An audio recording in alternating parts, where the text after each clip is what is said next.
gathered in the Oval Office for the National Religious Freedom Day, something very important and very special, and special to me and the people that are gathered around me. This afternoon, we're proudly announcing historic steps to protect the First Amendment right to pray in public schools. So you have the right to pray, and that's a very important and powerful right. There's nothing more important than that, I would say. We're joined by the Secretary of Education, Betsy DeVos, Deputy Attorney General Jeffrey Rosen, and students and advocates from across America.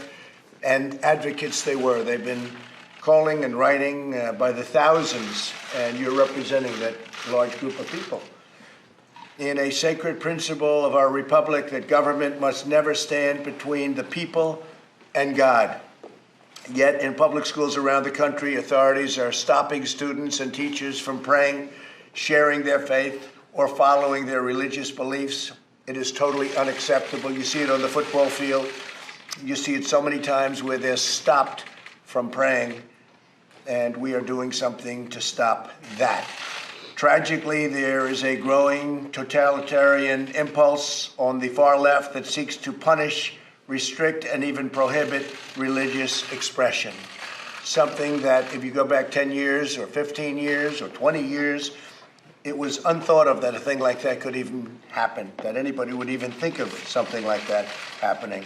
That is why today my administration is issuing strong new guidance to protect religious liberty in our public schools.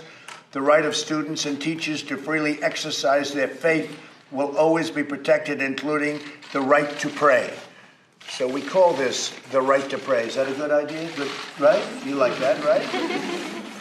9 federal agencies are also proposing new rules to roll back discriminatory regulations. So we have rules to roll back discriminatory regulations on religious service organizations. And earlier this afternoon, my White House released a new memo to make sure federal funding is never used to violate the First Amendment, which is a very big deal. With us today is Hannah Allen, a high school freshman from Texas. Hannah, would you tell us what happened at your school with respect to you and prayer? Hannah? Thank you, Donna. Right here. So, me and a group of students from my school wanted to pray for a former classmate's brother who had got hurt in an accident. After the prayer, our principal told us, "Don't do that again." So the next day, parents had called and complained. He told us that we could pray, but he said we had to hide in the gym or behind a curtain or somewhere away from everyone else.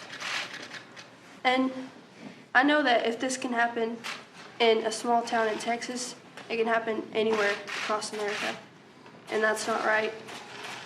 No one should feel ashamed of their faith, especially in a school or anywhere.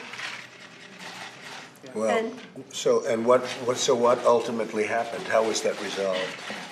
So we got with First Liberty. They've been amazing. They supported us the whole way. And they sent the school a letter, and the school complied with the letter and changed the... And now you're able to do that? We are. Good. Well, now it's going to be much easier yet. Okay? All right? Thank you, darling. That was beautiful. Thank you very much. We're also joined by Marilyn Rames, a former teacher and the founder of Teachers Who Pray. Marilyn, if you could let us know. Well, good. Thank you very much. Maybe you could give us a little bit about what happened. Yeah, so thank you. I'm Marilyn Rames. I'm the founder and president of Teachers Who Pray. And I founded Teachers Who Pray because I, as a teacher, believe in the beauty of every child and the unlimited potential that resides within. However, the students that I was getting weren't set up for success because they were so significantly behind grade level. And I taught in Chicago Public Schools for 14 years, and during that time we were losing students every year to gun violence. At one year it was like 32 students getting killed, and I was overwhelmed with the heaviness of the work. So I thought about quitting, and I decided not to. I was going to fight, and I was going to pray and uplift my spirit so that I can do the job that I knew God had called me to do. So I began praying with other teachers in the building who were like-minded, and we really support each other, built community, built more hope, built more joy in the work, despite it being so difficult.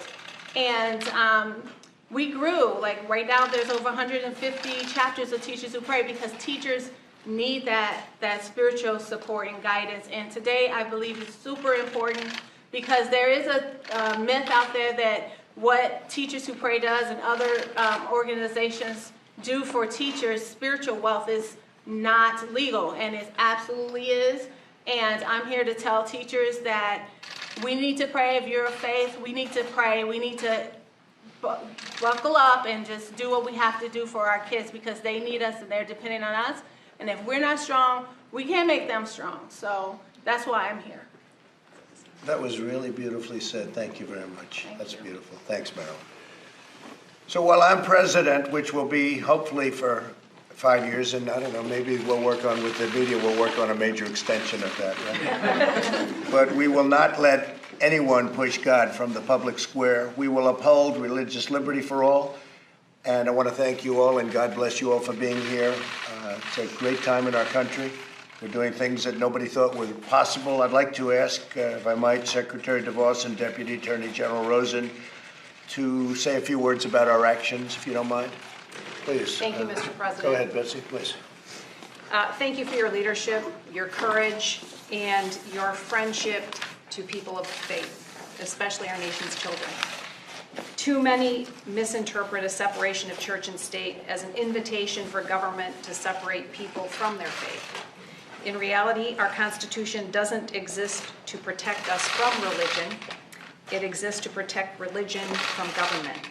The First Amendment affirms our free exercise of religion, and we don't forfeit that first freedom to anyone or in any place, especially in public schools. After all, it's been noted that as long as there are final exams in schools, there will always be prayer in schools. But thanks to your leadership, Mr. President, today we remind schools of the law with respect to religious expression, something that hasn't been done in more than 15 years. And where there are violations, we now make clear that the law requires states to establish a clear process for students like Hannah and Michael, William, parents, and teachers like Marilyn to report them. It also notes that the law directs states to tell us about any and all complaints as well.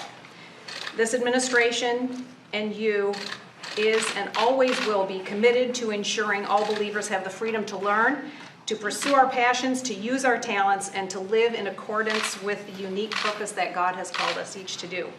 If we embrace that freedom, our faith will be a light no darkness can overcome. Thank you again, Mr. President. Thank you very much. Beautiful. Thank you, Betsy, very much. Jeff? Well, thank you, Mr. President, and thank you for your leadership on this really critical issue. There are the fundamental freedom that you've been supporting of Americans to practice their faith is so important, is so appreciated by millions and millions of Americans. And at the Department of Justice, we remain firmly committed to enforcing Americans' constitutional rights, including this one. And so that's part of why I'm very honored and privileged to be a part of today's announcement on the new guidance document about prayer in school. I think sometimes people don't appreciate that there are many, many Americans who feel called to pray during the day, and our First Amendment to our Constitution protects that. And sometimes I think there's a confusion about this issue as to whether it's trying to force people to pray who don't want to. But that's not what this is about. This is about protecting the rights of those who do to have the liberty to do that on school grounds. And that is protected by the First Amendment. So today's guidance reaffirms and clarifies and spells out for Americans what that freedom is with regards to prayer and religious expression. And I really think that the courage of people of faith, such as the folks we have here today, is really a reminder of how important our constitutional liberties are and of the great action that your administration is taking to ensure that they remain legally protected. And so again, Mr. President, I thank you and Secretary DeVos and the whole administration for the efforts to make this happen. Very good job. Thank you very much, Jeff. Paula, would you like to say something? Go ahead. It's such an honor to stand here with you, President Trump, and with this amazing team and policy and everyone who has made this. This is a huge thing. As we said, it is a constitutional right, a First Amendment right. And President, you continue to be such a fighter for people's freedoms, for their liberties. As you often say, we worship God, not government. Perceived and perception has often been people have been bullied, harassed, stopped from practicing their faith. You have so many people that have walked out here very brave with horrific stories of being persecuted because they simply wanted to pray. And prayers, we know, makes a huge difference. So thank you for standing Thank you for all very much, religious Paula. liberties. That's great. Thank you very much. Would anybody like to say anything? Go ahead. Can I tell my story? Yes, go ahead. So it all started when I walked in the classroom. It was Ash Wednesday, and I had my ashes on my forehead. And all the kids in the classroom was like, "Is that dirt on your forehead?" Because they don't know, because I'm Catholic and they were all Mormon. So, because I was like, I was like the only Catholic in that school. So then the teacher came up and like, "It's unacceptable. Wipe it off." And I told her 4 times, and she didn't listen, and she made me wipe it off in front of all the kids. Wow. And that's my story. So thank you, Mr. Well, it's not going to be happening anymore, okay? Thank you, Mr. President. All right? I just don't want anyone to feel like that. That's a beautiful story, well told, because it sets such a good plate out there for people. I mean, you hear a story like that. That's a shocking, Jeff, that's a shocking story, right?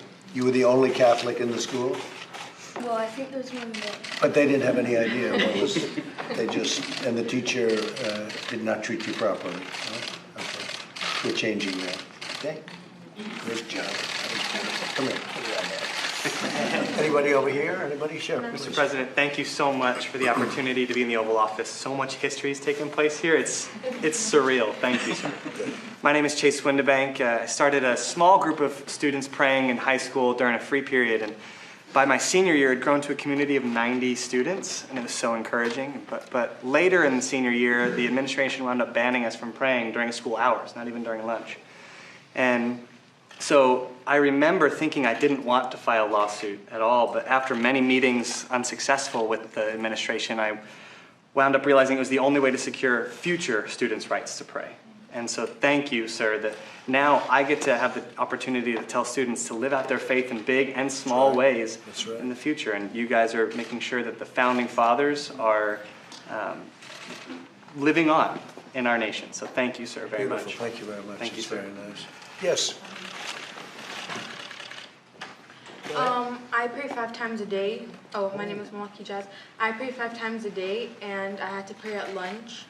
And I would bring the hijab to cover my hair, and kids would make fun of me, harass me, and attack me.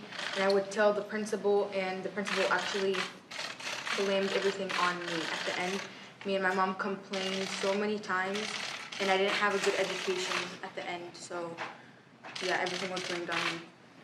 But we're going to take care of it, right? Yeah. Thank you. Thank you. Beautiful. Thank you very much. Mr. President. Okay, well, I want to thank everybody for being here. Did I hear somebody else? Yes, please, go ahead. Hi, my name is Ariana Hoffman. I'm a high school student in South Florida. And in my middle school, I was the only Jewish person. And I was very open with my religion. I would announce when I had Shabbat plans, which is a day of prayer and rest. And when we started our Holocaust unit, it ended with everybody being nice to me because I spoke out about it. And I wanted to inform people, and I wanted to help people learn. And the students started to write swastikas on my belongings, on my arms. I was pushed and shoved in the hallway. They even went so far as to take my face and put it on Andrew's body. And it was sent around to 3 different schools. And I was terrified to say I was Jewish. And that should never be in anyone's mind. Anyone in school should be able to say, I am whatever religion I am, and I practice this, and I believe this. And it's been 3 or 4 years since middle school. I'm a junior in high school, and I've continuously fought for anyone to have the right to exercise their constitutional rights in school. And I just want to thank you so much for everything you've done, and for Israel, and for everything that you've truly done for all of us. Well, thank you very much. So beautiful. Thank you. It's working out better now, or is it sort of similar? Yes, Better? my high school is extremely supportive of me. I go to Wellington High Good. School, and they've helped me be a leader in the Jewish community now. Well, this is going to help too. Thank you. Thank you very much. Mr. President, Yes, Coach please. Kennedy, we Coach? talked a few times. I coach over in Bremerton High School Right. in Bremerton, Washington, and I was fired for praying after football games. Right. And it's just so nice to have First Liberty representing me and having a president that has the guts to stand up for us. I appreciate it, sir. Thank you, Coach. Hoorah. Good coach, too. He's a good coach. Oh, Mr. President. Thank you all very much. Yes. My name is Emily Chaney. I'm a sophomore at Eastridge High School, and I started a prayer locker at my school, and it really helped a lot of people who had different prayer requests. Just Where do you come from with that beautiful accent? I love it. Where do you come from? Pikeville, Kentucky. Kentucky. Oh, we love Kentucky. We love Kentucky. I started a prayer locker at my school, and it helped a lot of kids who had many different prayer requests, just to let them know that someone was there for them and cared for them. And Americans United for Separation of Church and State sent a letter to our Board of Education that the prayer lockers needed to be taken down. And whenever my teacher told me and my school was notified that I had to take my prayer locker down, I was heartbroken, because I had like 10 prayer requests a day, and I just feel like it really helped move in our community and our schools. And I'm just so thankful for you and all you've done Thank for you our very country. much. Thank you. Say hello to everybody in Kentucky for me, okay? And beyond. And Thank beyond you. Kentucky. Okay, we're all Mr. set? President? Yes, please. Go ahead. I come from a heritage and from a faith persuasion that every day of my life from childhood to now was grounded in faith. And it is my belief that had we not had that freedom to exercise that faith, we would not be where we are today. And so for that reason, we look at this moment as epic and an opportunity to return to where we have one time been, the opportunity to freely express ourselves and to share with others who might feel the same way, Right. how far we've been brought and how far we must come through faith. Beautiful. So nicely stated. Thank you very much. You were going to say something? Yes, Mr. President, I want to thank you. Eric Buer with Gateways to Better Education. Right. And these guidelines haven't been updated and reissued since 2003. Right. And when we saw that and contacted the Department of Education, we were so gratified of the response from Secretary DeVos and others under staff that said, yes, we need to address this and update these. Other administrations should have done it every 2 years, and it hadn't been done. So thank you so much for stepping up and really supporting religious freedom in schools. Well, we covered a lot of territory in here, as you know, because you're right, it's been many years since they were updated. It has. So I think it's very important. Well, thank you all very much. Go ahead. Yeah, Mr. President, tell me a little bit about what many folks, especially folks of faith, view as a cultural war out there. Prayer, a lot of things going on in society. What are your views on this cultural war that we hear so much Well, it is a about? cultural war, and you have two sides, and you have a side that believes so strongly in prayer, and they're being restricted, and it's getting worse and worse, and I think we've made a big impact, and we're loosening up a lot, and I want to loosen it up totally. But you have things happening today that 10 or 15 years ago would have been unthinkable what's happening. Taking the word God down, taking the word Christmas out, you know, I think we've turned that one around very good. I think we've turned both of them around very good. But we're not going to let it happen. We're never going to let that happen. And we're fighting it hard. You know better than anybody, we're fighting it very hard. And we're opening it up, and we're opening it up again. So stories like you hear, but so many other stories, hopefully in the future you're not going to be hearing too much about that. Okay? Thank you. Good question. Mr. President, what is your response to Webb Parnas, who says that your efforts in Ukraine were all about 2020? You just wanted Joe Biden out. What's your response? Well, I don't know him. I don't know Parnas, other than I guess I had pictures taken, which I do with thousands of people, including people today that I didn't meet, but just met him. I don't know him at all, don't know what he's about. don't know where he comes from, know nothing about him. I can only tell you this thing is a big hoax. It's a big hoax. We call it, this is the current hoax. We've gone through the Russian witch hunt. We've gone through a lot of them, from probably before I came down the escalator, but certainly since I came down the escalator. You take a look at what's happened. And in the meantime, our country, it doesn't matter what he says. He's trying to probably make a deal for himself. I don't even know who this man is, other than I guess he attended fundraisers, so I take a picture with him.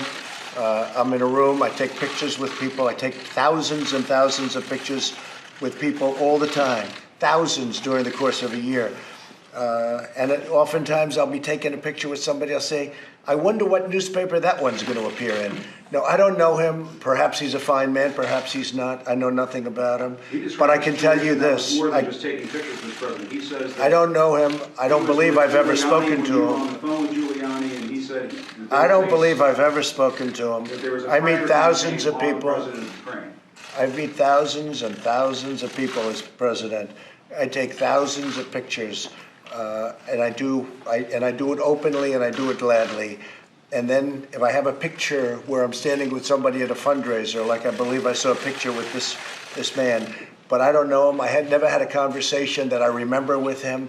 Certainly, let me just tell you, you just have to take a look at the polls. Quiet. You just have to take a look at the pictures. You just have to take a look at the polls. You see, I don't need anybody's help. We're doing phenomenally well. The economy is the best it's ever been. We have never had an economy like this in history. We just made the 2 best trade deals in the history of our country. We are doing well.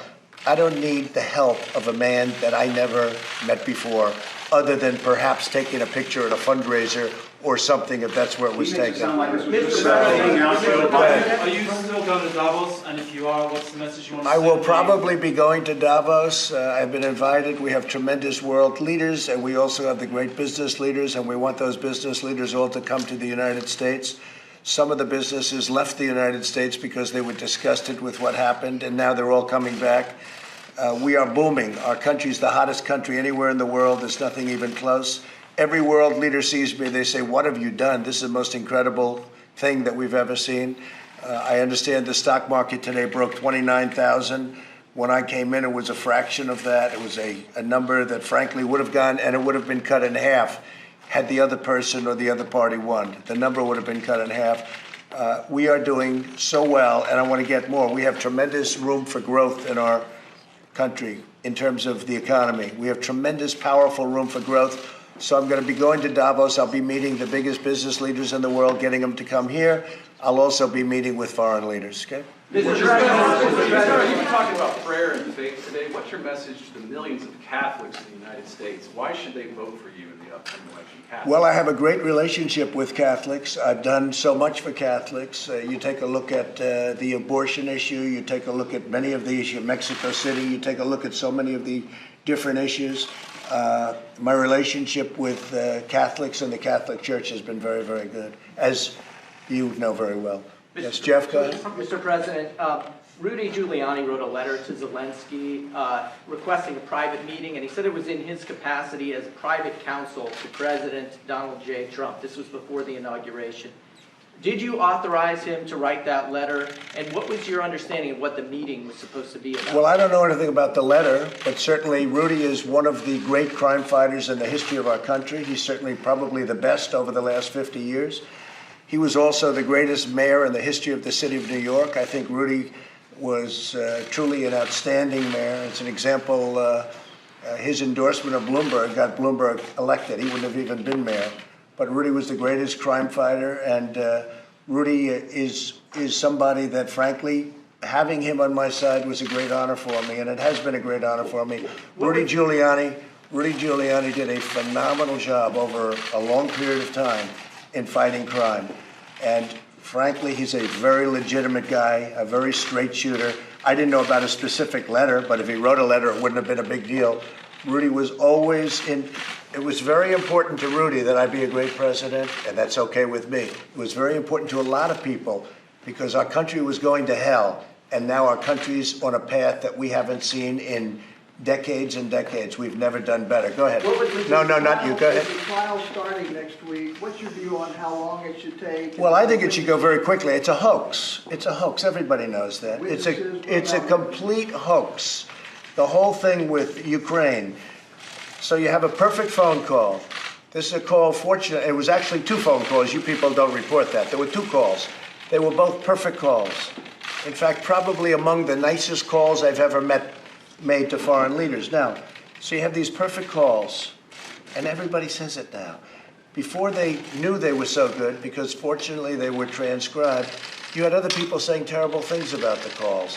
You had a fake whistleblower that wrote a report that bore no relationship to what was said. Everything was false. You have now the Ukrainian president and the foreign minister of Ukraine saying there was nothing done wrong. In fact, they said there was absolutely no pressure whatsoever.